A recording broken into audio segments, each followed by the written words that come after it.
I can't hear Kevin. There we go. How about that? Thanks, Daniel. Good.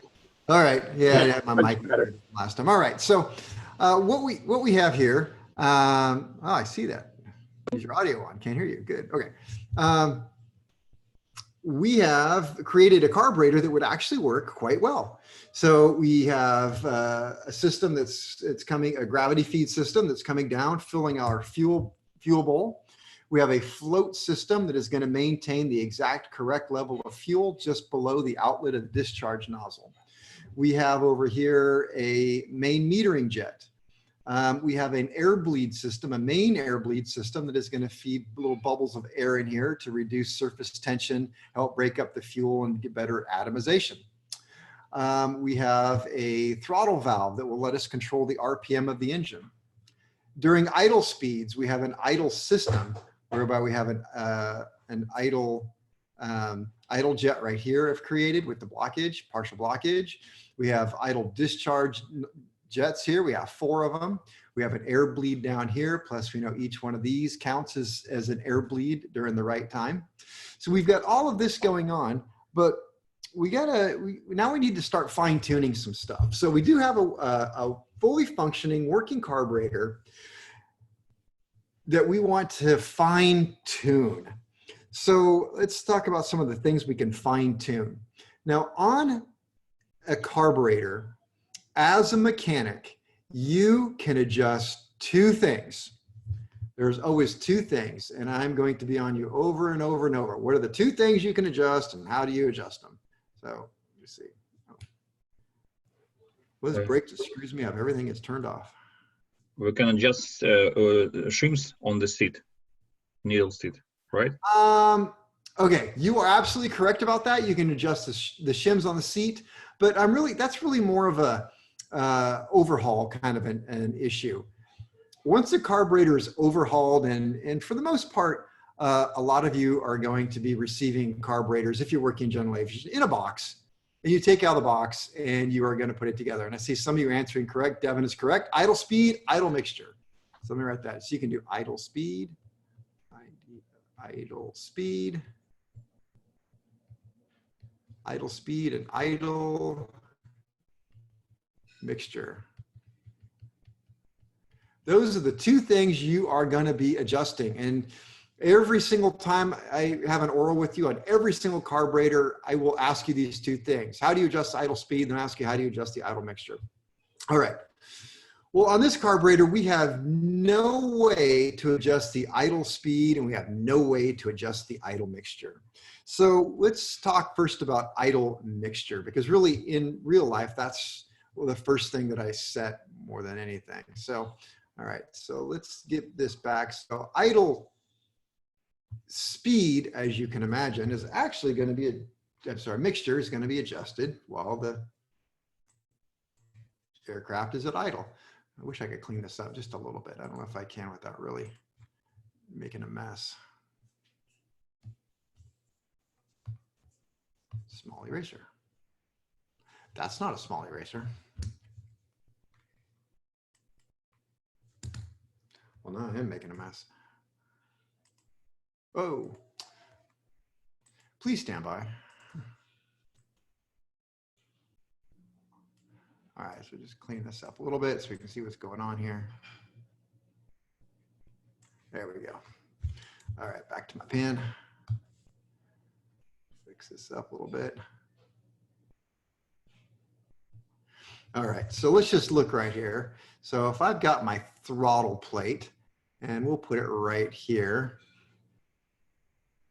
then you should know that really only one of these passages is going to be working right now as a fuel discharge nozzle, right? And that is going to be this one, the top one right here. That's the only one that's working as a fuel discharge nozzle. And in this particular position, there's absolutely no way to do anything about adjustment. So if a pilot came in and said, man, I got this problem. My aircraft, it is running so rich at idle. You know, it's fouling out my spark plugs. The tower is complaining, I got black smoke coming out. I got to do something about it. So, well, I don't know what I can do for you. But all carburetors actually have a needle that comes in here.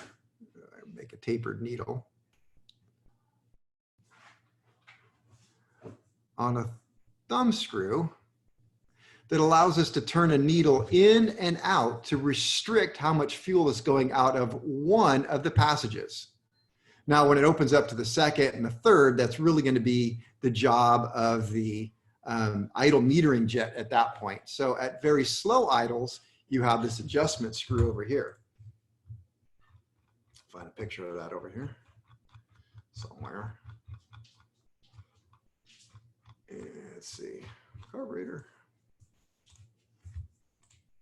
There we go. That is it right here. So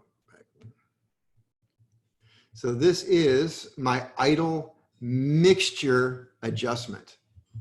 And so when I turn it in, it's going to restrict how much flow goes into that from that passage. When I screw it out, it's going to allow more fuel to do that. Was it spring loaded? Is it? Yeah, well, no, it's not spring loaded. It's threaded, but there's a little spring right here. And that spring puts pressure on here. It just keeps it from rattling loose. Yeah, from vibration, right? Yeah, from vibration. That's all it is. So this is the idle mixture adjustment. Now, when I want to talk about how do you adjust idle mixture, let me see. Let me look for my other carburetor. Here we go. Do I have it on here? Yeah, I got one here. All right, this one's on the back side, so it's back over here. There's a screw right there, and you can see the needle right there. I think you guys can see mine. I'll make sure you can. So there's the needle sticking out right there. There's the adjustment right there. It's just, it's slotted, so you can use a screwdriver or use your thumb on it. Sometimes the spring is pretty hard to deal with. So there you go. So that's all it is. Now, adjusting it is really very simple, but it can be a little difficult for some people to kind of understand. So how do I want to explain this? The way you do it is you're looking for a 50 to 75 RPM rise. So 50 to 75 RPM rise. And what I mean by that is you're going to go into the aircraft and you're going to start it up. And you are going to pull out the idle mixture knob, and that's the red knob. And we haven't put one into the carburetor yet, and that actually is, I'm talking strictly about this carburetor right here, right now. The other type, it won't work, and I'll explain why later. So what we're looking for is a 50 RPM rise when the engine dies. So I don't know if I can make a chart. What we're looking for, what I want to think about. I haven't had to do a chart for this one yet. So basically it dies at a higher RPM? It does. So, so if we're looking at the tachometer, what's going to happen is I've got it running, let's say I've got it running at 700 RPM. And it's running smooth. And I say, okay, I'm ready to test my idle mixture. I'm going to go back and I'm going to pull the idle mix all the way off. And if the engine suddenly goes to 750 RPM, and then dies, just all of a sudden, 700, 750, dead. That's perfect. That was a 750 rise in RPM. So what did it do? Why did it do that?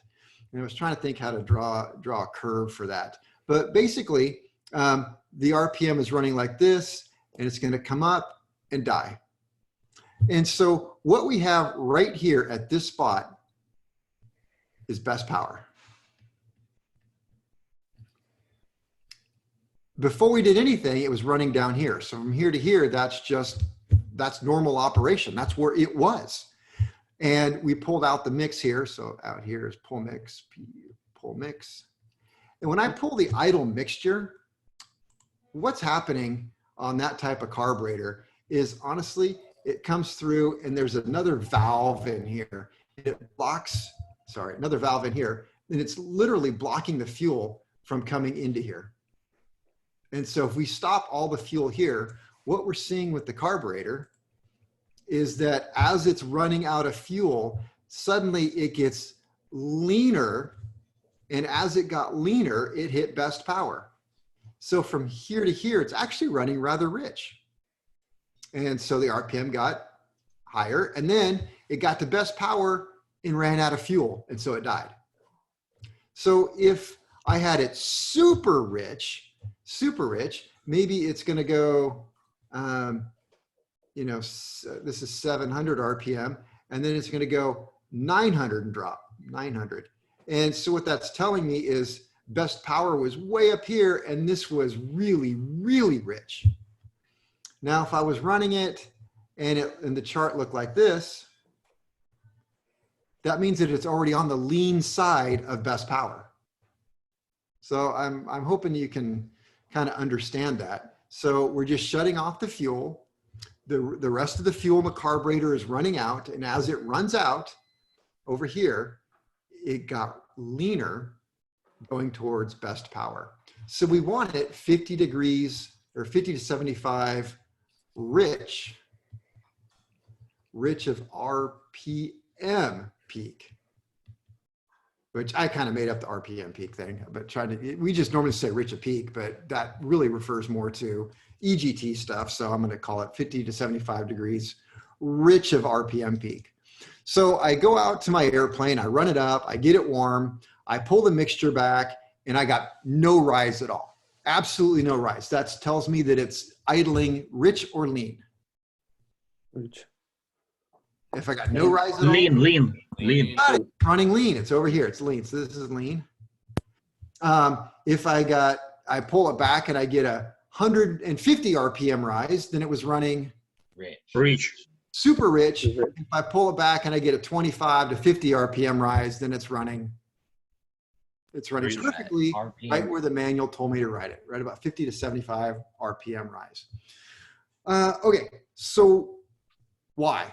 Why does the aircraft manufacturer want you to do this? Well, quite honestly, at one point in my career, coming out of school, I believe it was a school, they said, well, because you need cooling. There's no cooling on the ground, so you need this extra fuel, and that ensures cooling. So, God forbid you should actually pull it down to a lean mixture and burn the engine up. But yet, if you read Lycoming's publication, and I think Continental says it somewhere too, but I know Lycoming is more of a voice on this, they want you to aggressively, and that's their word, I will, in quotes, aggressively lean on the ground. Okay, so why do they want me to run it rich and then aggressively lean? Why couldn't I just set it up to be aggressively lean? So then you have to kind of think this through and say, okay, so what is it they're actually after on this? Well, best I can tell you is this carburetor does not have a choke, which a choke is something that cuts off air and gives extra fuel. So I believe that what they're trying to do is make the engine much easier to start, and you need a little more fuel to get that to happen. So now they get a little more extra fuel. It's easier to start, and once it starts, they want you to aggressively lean. So that's my thing on it. But that's what you're supposed to have, 50 to 75 RPM rise. Does the overhaul manual specify the idle speed for a particular engine? Okay, that's idle speed. Not the overhaul manual. By the time the engine is put on the airplane and now it's part of the airplane, it no longer usually becomes the overhaul manual. It becomes the operating manual for the aircraft itself that starts telling you this stuff.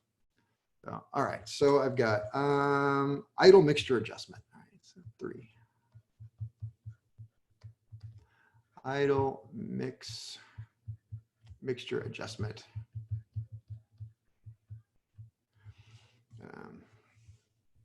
All right, so you have to be very proficient in this operation. I will ask you at every oral how to do it. I will actually have you do it on 2 different carburetors, and you have to, and it's very simple.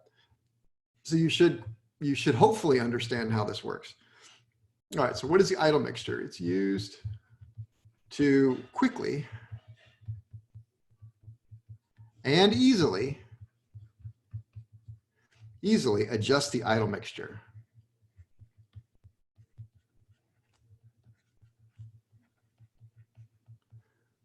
Honestly, the hardest part about doing this is if you're doing it by yourself, you have to get in and run the aircraft and then pull the idle mix. Then the engine dies. Then if it wasn't right, you have to get out of the airplane, walk around, adjust it, get back in and start the airplane. I usually grab somebody who wasn't really all that busy, and I would have him run it, and I would just make quick adjustments. They pull it back, and I say, what was the idle rise on that? Well, it was 100. Okay, so I got to screw it in. I got to lean it out a bit, and I have to start it up and do it again. So idle mix.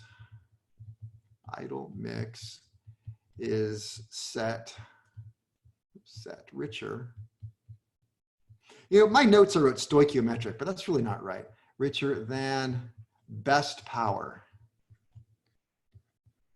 is more appropriate. So I'll put this. One theory is for additional cooling. Additional cooling. I don't buy into that. At idle. Better theory. Better theory is that aircraft carbs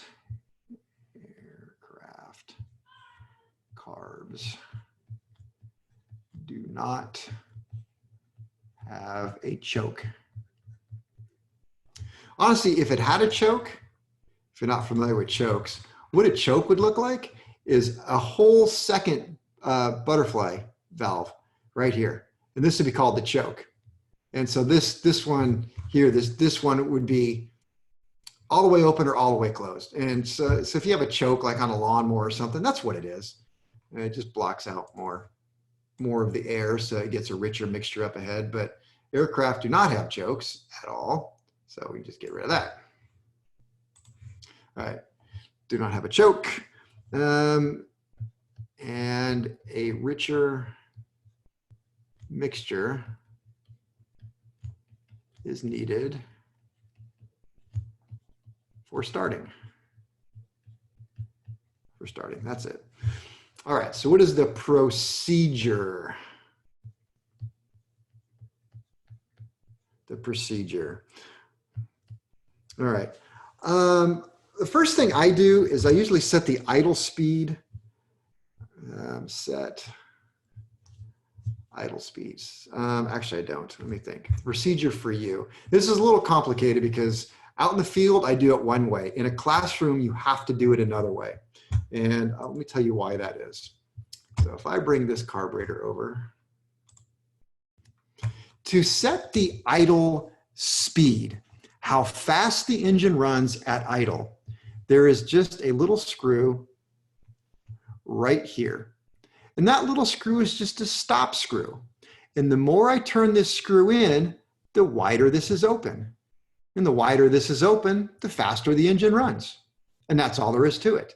It doesn't actually do anything to the carburetor, doesn't change mixtures. It just holds this little butterfly open. So in the cockpit, you pull the throttle all the way back, it hits the screw and says, well, that's just as slow as I'm gonna let you go. All right, so out in the field, I have the ability, this is connected to the throttle arm that goes into the aircraft. In the aircraft, when it's all together, you have the ability to set the throttle wherever you want it and lock it inside the cockpit. And so it's easier for me when I'm actually working on an aircraft to set it in the cockpit where I want it and then set this screw later. So I actually move the screw all the way out of my way. I don't want it in my way because sometimes it gets in my way and I want it to idle slower and it won't. And I'm adjusting this and I'm adjusting that. So out in the field, I just screw it out. Get out of my way. Don't want it there. I set the idle speed where I want it in the cockpit. Then I adjust the mixture because the mixture is going to have an effect on the speed. As I get closer to best power, it's going to want to run a little bit higher. So I back this out, set this where I want it with the cockpit, and then I adjust this. When you're in the classroom or in the lab, you're not going to have the luxury of having this attached to anything. It's just sitting here floating out in the middle of nowhere. So you have no way to lock it. And the only way you can really hold it in one spot is by using the screw. So I'm just going to say set the screw, but that's not really how I do it out in the field. I do it backwards. So procedure. So I'll say set idle speed. Now you may have to set the idle speed again and adjust that if it's a little too high or a little bit too low as you get close to where you want it with the mix. So set idle speed. set idle speed and adjust. Idle mix out by about, and by about I do exactly 1 1/2 turns. Now you have to be very careful when you are adjusting this little screw and you're turning it in. It's real easy to screw it in too tight and damage the needle and seat. So be very gentle with it. Just till you get some resistance. So I turn it all the way in, then back it out 1 1/2 turns. And I tell you, almost all of the time, you're going to be so close to the right spot. So you do that and then run the engine,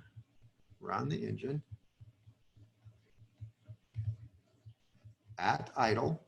And idle speed is going to be about 700, 750 RPM. It's wherever, some will go a little slower, some will go a little faster, but you don't want it to go so slow that it doesn't idle nicely. You want it to idle nice. All right. So you're sitting there running the idle, pull out the idle mixture. That's the red knob, pull all the red knob. It's also called the idle cutoff because it does cut it off at any speed really. And then engine should see about a 50 RPM rise and then die. There you go, then die. And obviously I need to move my paper here, so I got to let you guys finish writing that before I can move it. And so again, what it did when I pulled the red knob out, I shut the fuel off going into the carburetor. Carburetor used up what little fuel it had left, and it went from a rich mixture up through best power and then suddenly died. So the idle mix is connected to that needle we're adjusting? No, I'm sorry. Yes, the idle. Whoa. Yes, the idle mixture is literally that needle. It's not connected to it. It is. It's one piece. So what is screw on one end and a needle on the other? What's that? What's the knob in the cockpit connected to? That is connected to the mixture control. That's something different. Okay. We're going to get to that. Maybe I should have done one before the other, but the red knob in the cockpit is connected to this right here. So black knob goes here, red knob goes here. Okay. And on this carburetor, black knob goes here. This is throttle. Red knob goes here. This is the mixture.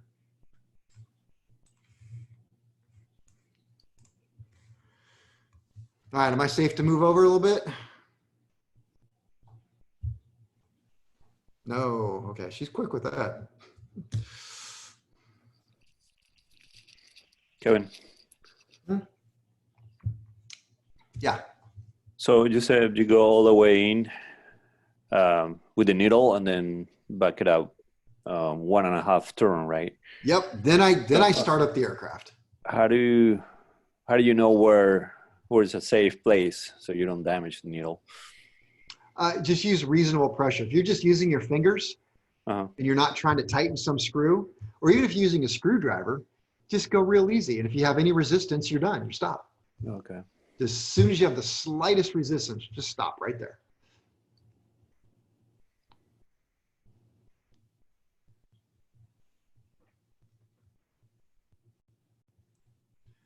All right, just waiting for you guys to get caught up here. All right, good. Now I can move over. Now move this out of my way. Whoa, ran out of paper. All right, it's going away. Clear. Okay. Now I got paper.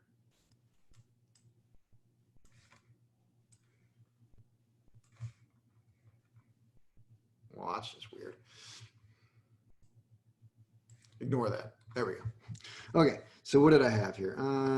See procedure. Got that. Okay. So there's really not much more I can tell you, explain or tell you about that system that's all there is about the idle mixture. It's one screw, and that's what it is. If you don't understand, I'm kind of hoping that it'll come together as we move forward, because we're going to add stuff on some more stuff. So now we've got the idle mixture. Let me see. I've got my regular mixture. Let me get to that.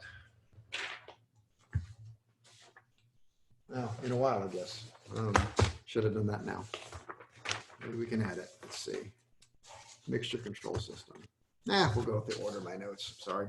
Okay, so in our working carburetor, we've now managed to add, what did we add? We had a working idle mixture control, and that's a good thing. So this carburetor is working even better than before. Now it's running really nice at idle, and that's a good thing. And we actually want to go out and test this thing and see how it's going to run. And if we went out and did a test flight, what we're going to find out is that we have a pretty nice working carburetor. It idles well. It runs at wide open throttle well. It would actually work under almost all circumstances, but we've got some problems with it. Like this would be a nice 1.0, and but this would never really serve well for practical application because, well, of the way us pilots actually work stuff. So, for example, one of the things that would never work well is if I were to be coming in for a landing, I would have it at idle as I'm coming in for landing or a very low speed. And if something jumped out at me in front of me on the runway, should be a normal thing, I'm like, whoa, I got to go around. I'm going to hit that thing. You're going to get excited and you're going to open the throttle up very rapidly. This does not have an accelerating system. So what would happen is this butterfly valve would open very suddenly, and air that is trying to get in would suddenly be allowed in. So you have this massive influx of air, but no massive influx of fuel. Fuel can't move as fast as air. So you have this massive amount of air who just suddenly got introduced to the engine without a massive amount of fuel. You're going to go excessively lean. And if you go excessively lean suddenly, there's a reasonable chance that you're going to get some sort of backfire. And that's not when you want to backfire. You don't want this thing popping and snorting on you as you're trying to go around. You need this thing to work well. So let me see. Gone for 3 minutes bathroom. What I miss? A lot, everything. Okay, Stephen, we don't need to know that you were gone. In fact, I'd rather you didn't say that because this is recorded and your transcripts actually go to the FAA. So keep your bathroom stuff to yourself. So, all right. So we need an acceleration system. Now, there are different types of accelerating systems. Oops, that page did not go there. Let me get mixed up here. There we go. Let me talk to you about what they are, and then I'm going to come back and see if we can't add them here. So we'll go accelerating system. So hopefully that makes sense. Accelerating system. Now I will say that I think every carburetor out there has some form of an accelerating system. And when you are doing your orals and you're going to take apart a carburetor, I'm going to ask what everything is, then I'm going to ask you, hey, where's the accelerating system on this? And you should not say something like, yeah, I don't think it has one. The correct answer is, oh, excuse me, Zeus. He's down there talking to me. So you have to find it. And I'm going to show you what they are, and you should be able to find it. So all carburetors, I even have all caps, all carburetors need some way to facilitate a rapid throttle opening. Need some way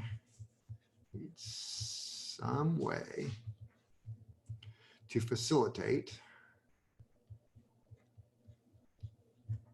a rapid throttle opening.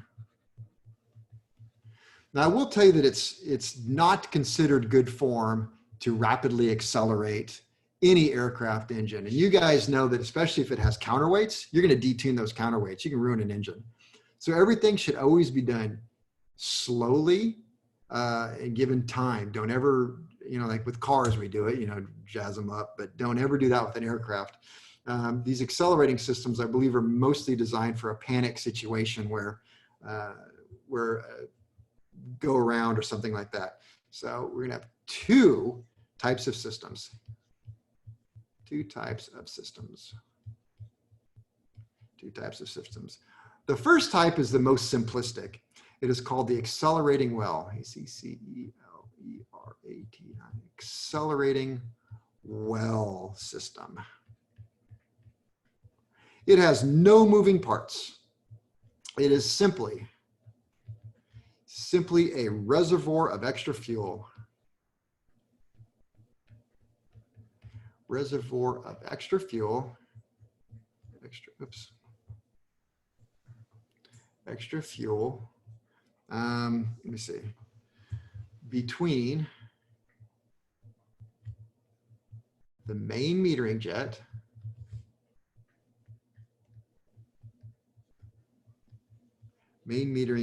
and the discharge nozzle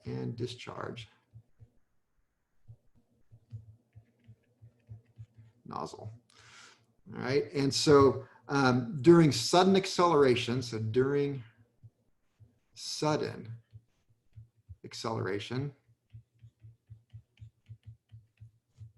the extra fuel is drawn out. The extra fuel is drawn out. All right.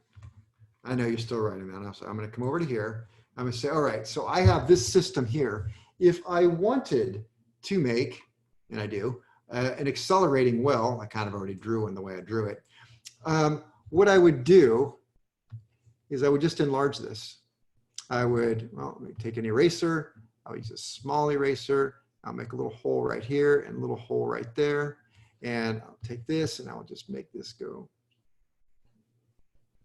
like that.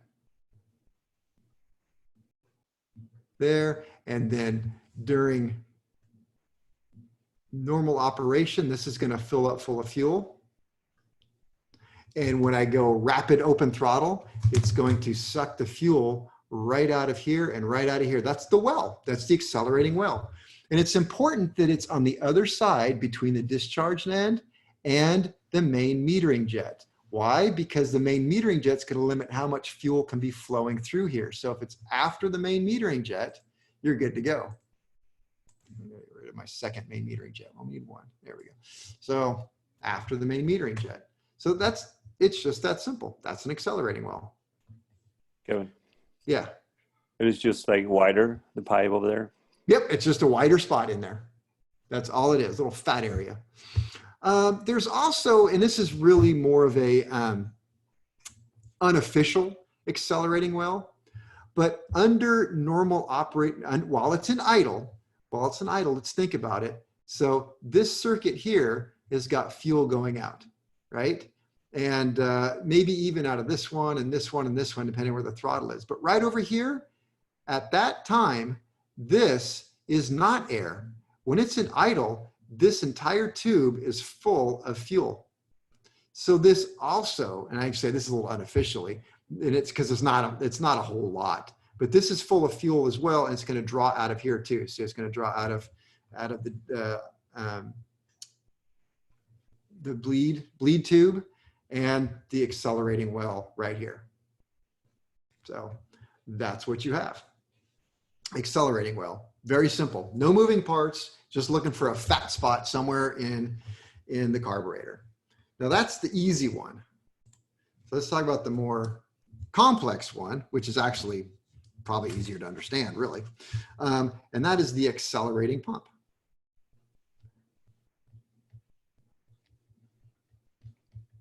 Accelerating pump. All right. It is a positive displacement pump. Positive displacement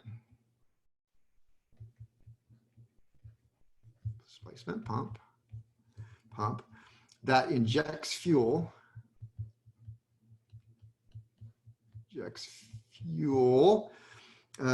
through a separate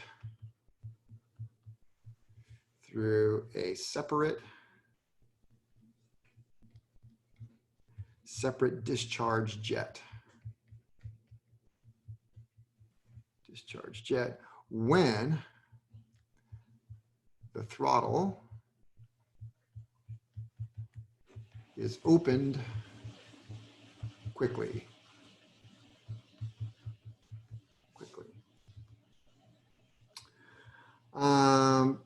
B, if throttle is opened slowly,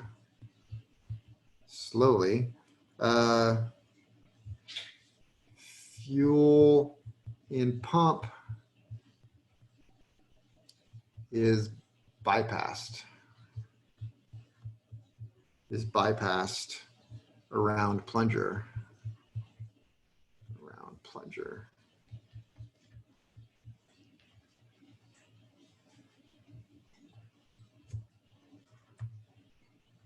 I probably shouldn't write this one. And when I say that, I should probably just keep that to myself, but I'm going to do it anyway. Can be used to prime an engine during start. I'll add this. Also used to start aircraft on fire. There we go. So if you're going to use it to prime your engine during start, it also works great to start the aircraft on fire. So be careful.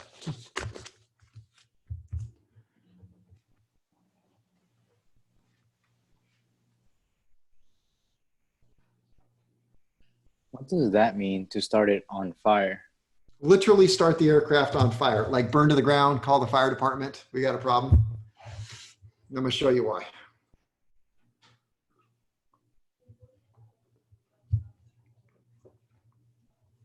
But I know a lot of pilots, including myself, that use this as a priming system. You see, on old cars, well, help her out, Christian. Christian, is that your daughter? Hi there. Yeah. So remember on old cars, people would actually like pump the gas pedal a couple, 3 or 4 times before they'd start it. Well, those old cars had an accelerating pump built into it. Like my boat has that. And so you pump the throttle, and what it does is it causes the accelerator pump, to spray fuel down into the engine. The exact same thing with aircraft. You just have to remember the carburetor's on the bottom of the engine. So you're spraying it up. And so it sprays up until it hits something, turns around, and it falls back down, makes a puddle down into the carburetor, into the airbox. And if you have any kind of backfire, it lights that puddle on fire, which then turns around and lights your air filter on fire, which then starts the aircraft on fire. So it isn't one of the FAA questions. What do you do if you have a carburetor induction system fire? The answer is you keep cranking it until the engine starts or the battery dies, because in theory it'll pull. If the engine does start, it'll instantly pull the fire right up into the engine and be done. So it lights the air filter. Yeah, it lights the air filter on fire. Yes, it does. Okay, so let me go over to here and let's see if I can come up with a reservoir system. All right, so because I'm doing this in 2-dimension, it becomes a little difficult, because normally this would then have a rod on it that has a hole in it that's attached to the throttle arm, but that has to be over here on this side because that's connected through linkage through a plunger. So over here, I'm going to have a well, a little well in here. And it's built inside of there, and it allows fuel to go in there. And then I'm going to have a plunger system. Maybe I can use something like this, little plunger. And so it's got little rubber seals on it. So it's kind of tight in there. And that's run through a linkage. It's going to come outside of the carburetor and connect to the throttle. So whenever the throttle is opened, it's going to push down on this plunger. And this plunger has, I'll use black over here. This plunger just has a discharge nozzle. It's just going to come over here like this. Right over here. Maybe up a little bit more. We'll make it go up a little bit more. That works. And so it's just got a little, and it just sits there. And so when I rapidly open the throttle, it will push this lever down, and it will then push this down, and it just forces fuel up and out of here and sprays out of here.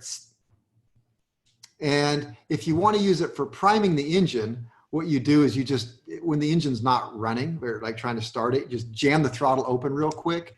It plunges the plunger down, plunges the plunger down. At the same time, it opens the throttle and it sprays the fuel up and past here. I'm going to tell you this now in case I ever forget. So when you're working on one of these carburetors, as you will, because of who we are as mechanics, because of who we are as a mechanic, the first thing we like to do is look down into this hole as we open this up. And when you do that, here's the plunger over here. You guys see that? I'll go back over here. Hang on. There we go. So here's the actual plunger here. So you can see how it's all connected together. So the throttle arm is connected to the plunger arm. This plunger arm, that's the plunger that's going down into the pump. You will squirt gas into your eye. And then I will try not to laugh at you. I do my best to act very concerned. No, I'm just kidding. I'll show you how to do it. It'll spray up. A good one will spray 5, 6, 7, 8 feet up in the air. No problem at all. When we were getting ready to put our engine on the stand, we were messing with the carburetor, and yeah, we squirted gas at our face. I did, at least. Well, now you know, and you'll probably do it maybe only a couple more times. So you don't have a backfire. It's fine.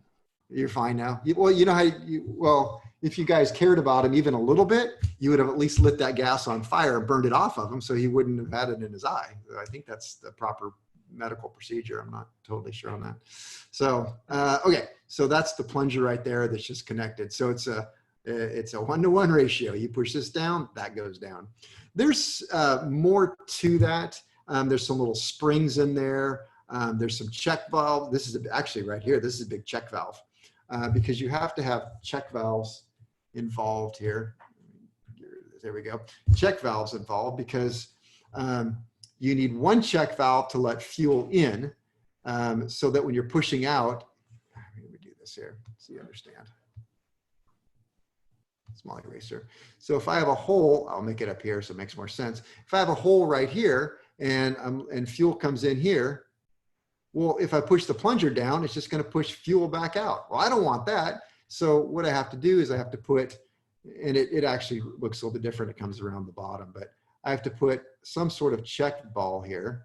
So we'll put a little ball with a little spring. That's what a check ball looks like. So that when you pull the plunger up, it pulls this little ball back and lets fuel come in this way. And in the same way, there's going to be a little check ball down here, not drawn accurately, but a little check ball here with another little spring. Which way is my spring got to go? It's got to go this way. So that when the plunger is pulled back, it draws fuel this way and not air this way. I did do it backwards. Sorry. Spring goes this way. That's a spring pushing the ball that way. So that when I push down, it pushes the ball off of its seat this way. That's a terrible looking check ball valve. Let me see. Just trying to think of what I'm trying to draw here, and I'll just draw it bigger. All right, so if I have a... Hey, Kevin. Yeah. So that plunger system always works when you're opening or closing the throttle? Yes, always, all the time. All Wouldn't that dump more fuel into the engine then? Yes. Now, if you go really, really slow, in theory, It can, I don't think it's true. It can go past these little seals, but they're really tight.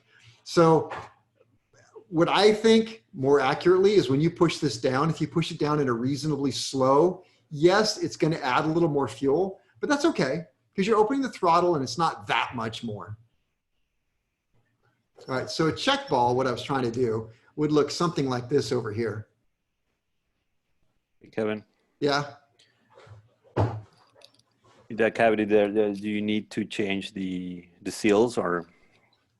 The seals Yes, go at Overhaul, bad? you have to change out the seals. Okay. And you guys are going to see ours are beat up like crazy. Okay, so this is like an enlarged view of what a check ball looks like. And this is the spring right here. And this is the ball. So the ball is actually solid. So they're just little tiny BBs.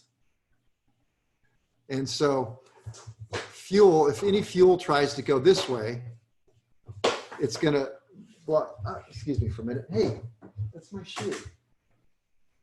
Sorry, Zeus decided that he's going to play with my shoe. So,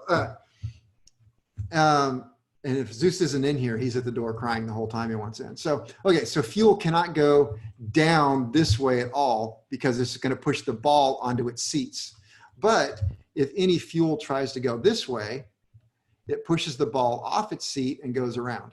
So that's what a check valve does. It allows fuel to go one way or something to go one way and not the other. So I have one check valve down here that allows fuel to go in that way, and another one that allows fuel to go that way. And when I pull up, it allows fuel to go in and does not suck air this way. And when I push down, it blocks this from allowing fuel to go that way and lets fuel go this way. So that's my accelerating system. So accelerating. So that's the accelerating pump. Not really hard. All right, what else we got here? Accelerating. Yeah, Kevin. Yes. Is it a little redundant to have an accelerating pump when you already have that adjustment screw that also is part of those passages, fuel passages? You talking about the accelerating well?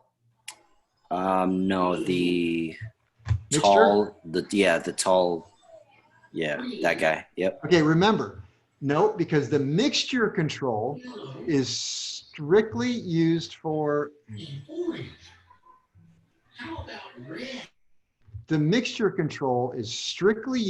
controlling the mixture while it's at idle in one speed, really. Now the accelerating system is for use when you rapidly open the throttle. So this is a movement. This is something's happening, a change. So you're changing the opening of the butterfly valve rapidly. And remember, there's the sudden influx of air up through the carburetor inlet screen, through the venturi and up. Sudden, unexpected inlet of air, and the fuel couldn't keep up.